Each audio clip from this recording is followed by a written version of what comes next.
If you look back over the last 14 years, David, what would you say are some of the biggest mistakes you made? How long did it take you to realize that? And then how long did it take you to say, okay, I got to change this right now? Well, I would say the biggest mistake was raising that $20 million. Um, Really a- interesting. and Hmm. because, like, so again, it took me a long time to kind of catch on to the VC game, and that it has nothing to do about helping me or my Hmm. customers or my business or anything like that. It's like, let's imagine you went to like a hot dog salesman and you're like, hey, I mean, I'm having this problem in my business. What should I do? They're like, I thought about this very deeply. I think you need to buy hot dogs from me. It's just like the answer to every single problem with the VC is like, you need to Right. raise more money, because that's their business Yeah. model. They sell money. Well, right, of And I course. didn't. They get more of your they get more of your company when you do that. Yeah, and but also they don't even actually care about that either, because that Hmm. implies that they care about the value of your company, which they largely don't. Right. They care, like they make their money by investing in you because they take more management fees. Right. And so like over the duration of your lifetime, the bulk of the money they make Mhm. is probably just based on like the fact that you took money. So they just don't care. Like they want you to be like 1,000x return or something like that, because then you can actually move the needle of the whole portfolio. But if you're Mhm. not 1,000x return, they literally do not care about you whatsoever. Your failure or your success is like marginal. It doesn't matter. Um, and so I think that, but I didn't know that for a long time. And so I raised money and bought into that bullshit. I'm like, oh, I got to do this and like spend it on ads or whatever it Mhm. is. And like people think when you raise $1 million that you have $1 million of the value, but it's actually not. What you No, of get for course it is not. what you spent it on. And Mhm. if you just squandered $1 million, means you gave up $1 million of shares and you got Mhm. nothing in return. And Mhm. so I gave up $20 million in shares and got, I don't know, it's very questionable what we got out of that. Because we spent it on a bunch of stuff that our VCs told us to do it. And I'm like, okay, Mhm. I guess we should do that. And then didn't really get anything out of any of it. And I didn't, and that was the worst, kind of going back to my previous point. I didn't even think it was going to work. I'm like, man, the math of these ads does not add Mhm. up. Like, I know you're saying everyone does this and this is a good idea, but like, this seems like a huge waste of money. But you know what? You're the boss, I guess, even though I'm technically the boss. And so, anyway, so I think the biggest, regret was an over Mhm. raising money. No, in the grand scheme of things, $20 million is It's basically nothing nothing in Silicon Valley. compared to what some companies raise. Yeah. Yeah, and It's so but so we minimal. did learn that lesson Mhm. relatively early. I just wish I had learned it earlier, because the consequence of that is then we had all these investors that like demanded these Mhm. returns, and we were Mhm. profitable, and they were just like we were fundamentally misaligned with our investors because they didn't. If you become profitable, you are the enemy of your VC. Because Mhm. again, they like that's like saying it's like a hot dog salesman like investing in a hot dog company. It's like no, they don't want to do that. They're competitors. Like they want unprofitable companies because that's their business model. And so we just got profitable. Mhm. They're like, what? Why did you do that? That's a terrible idea. I'm like, I don't know, making a real business. They're like, aren't you going to sell? I'm like, no. It's like, why wouldn't you sell? It's like, and do what? Go fishing? I'm like, I don't like to fish. I don't know. And so I think fundamentally it took some time to really get in touch and get develop that confidence that like Mhm. no, actually we're building something meaningful, that's important to our customers and to our employees, and we're building long-term value through positive cash flow, Mhm. and none of those are interesting to Silicon Valley. Do you think that the reason you took on venture capital early on is because that's what you'd seen all these other startups do that you'd been part of? Yeah, the money was just too good. It was basically Yeah. like so. I mean, because I had money in the bank, and Mhm. so like it was just like I'm an engineer, and so I just built a bunch of stuff. And like my co-founder is an engineer. We just built a bunch of stuff. We just lived off of Mhm. savings, um, and then the term sheets just started coming in. We're like, wow, like I don't know what I'm going to do with $1 million, but $1 million sounds like fun. And so we just like took it. Then they're like, okay, you want more? We're like, oh wow, you just give me 1 million, but like now these other people want to give us like Yeah. another five. Sure, I guess. And then it took, but then like it committed us to a certain path. We overspent, we Mhm. overhired, and then it's just like shit. Now I actually need more money, otherwise I'm going to go out of business. So I have to raise more money. And then Interesting. so like then we added like, okay, now I got like 20, and I was like, oh my god, but Mhm. like this whole path isn't even really working. Um, and then I think that actually came down to like a very pivotal moment, where Mhm. basically we're going out to raise money, like everything's up to the right, all like everyone uses us, um, but our business model is so weird because it didn't spend anything, Mhm. on and so I just couldn't close this round because, and all the VCs I was talking to, they're like, look, I mean, you're obviously successful. Your business is going to be great, but like, I don't get how it works. And so, and I have a profile that I invest in. You don't meet that profile. And so I just cannot get my firm to invest in you. Like, I think you're great. I think you're going to succeed, but Mm. I can't invest in you. And I heard that from 50 VCs around the Silicon Valley, like one by one. And then so basically I'm like, oh shit, like guys, we're going to run out of money here. Mhm. And so I'm going to cut all this spend, which is not working, which is now I see was a horrible mistake and the biggest Right. strategic blunder in the company. And we're going to cut Mhm. back salaries by like 15%. And we're just going to ride this out because I see that we're getting close to profitability. And my investors were like, "This is a terrible idea. It will never work. It's impossible to get like profitable. Why would you even want to be profitable? You're going to decimate the value of your company." I remember actually one of them sat down with me and was like, "David, you are the biggest liability for this company.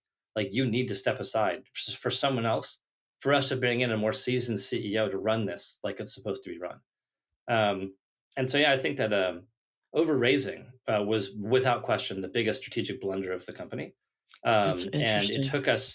it took us all the way to IPO to solve. So why do you think you overspent? It was just like shit that doesn't matter. Like just hire a bunch of people. Like when you have just like money burning a hole in your pocket, and people that say they say they're going to give you more, and they're also like asking why aren't you spending more, then Mhm. suddenly you can find a lot of ways to spend it. We're like, well, you know Well, what, I right. mean, like why not spend in this advertising? It's not going to hurt. I don't know how much it's going to help, and it's going to be incremental in some fashion. Or Mhm. yeah, let's just spin up a team to focus on this very long term problem. Like it's going to help eventually, sort of thing. And so it's just a bunch of stupid shit. Like, Mhm. and the thing, like, even at the time, we didn't expect any sort of return. We didn't get Mhm. any return. And so, like, it accomplished the goal of our VC, which is it spent our money um, and forced us into a position where we needed more. And so I think that once we learned that, we're like, whoa, actually, we're just idiots. So thank you for that very expensive lesson. But now we know and we can solve it. And we said, instead, screw this, we're just going to get profitable. And we just got profitable ever since. Mhm. W What's the competitive nature of your business look like? Well, there's I like mean, expense in the market management you're is in, not, not the bloody, where all these companies are going for the Fortune 1000, but where mm, you are, what's the competitive nature look like? I mean, Or the it's competitive landscape? for the bulk of our customers, our competition is email and Excel. It's just simple non-consumption. There's just like Really? most people who sign up for Expensify couldn't name another competitor. They're because Interesting. they don't view themselves as being in market because they're like a small business and they're just trying Mhm. to survive and trying to like optimize Mhm. their expense reports. They're like, I just don't care. Like, I have so many more important things to do today, and like, I'm just not going to get to that. And the Mhm. business owners are like, yeah, it's hard to get reimbursed. That's not exactly my problem because that's an employee problem. And so they don't even view themselves as actually looking for this solution. They're not clicking ads, they're not taking Mhm. calls, whatever it is. Then our Mhm. model is we go to an employee who just hates their solution, like, oh my God, I can never get paid back or whatever it is. We just Mhm. give them a tool which is free. We say, hey, this tool is Right. free. It gives you a corporate card, invoicing, bill payment, Mhm. expense management. It connects to everything. You're going to be a hero in your company and also solve your own problem. And then they bring it to their company and it's like, hey, can we just use Expensify? The boss is like, what? Sure. It's free. Well, that's cool. Yeah, whatever. Sure. Mhm. Looks good. And then we're just in. And then by the time they get to a certain level of complexity, They then have they to start start to paying. value our Yep. premium functionality. Yep. They're like, well, we're already here, so let's just start paying Mhm. a bit more. They don't Yep. even realize they're paying a massively higher price than they would pay if they went through an enterprise sales process. But small business doesn't have a procurement team. No one's job is to make a number that's small go down. They're like, Mhm. $9 a month, whatever, that sounds cheap. Now to the enterprise, like $9 a month, that's fucking crazy. I'm gonna pay $1 a month. But to a business owner, they're like, that's like a happy meal per employee per Yep. month. Like whatever, it just doesn't matter. And so Mhm.